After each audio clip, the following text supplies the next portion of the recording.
สิทธิอมุตตะโชคสิทธิโชคพมังคา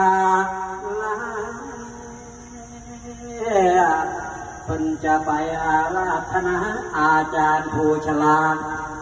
นังศาสตร์คุณขวัญคุณขวัญขึ้นเสมอจอมปราสาทคุณขวัญขึ้นเสมอหากวังมือนี้ไม่มือสันวันนี้ไม่บันดีวันสิทธิอมุตตะโชคโตไปนี่แม่นโตไม่จันขันไปนี่แม่นขันไม่แก้วว่าคุณชาตกแต่งแล้วจึงให้คอยมาคุณขวัญ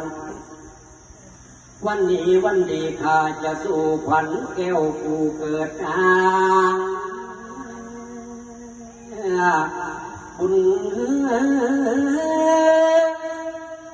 งามน้อยทั้งหนุ่มน้อยและปานกลางทั้งสาวและเท่าแก่พ่อแม่ของลูกเต้าและนาลี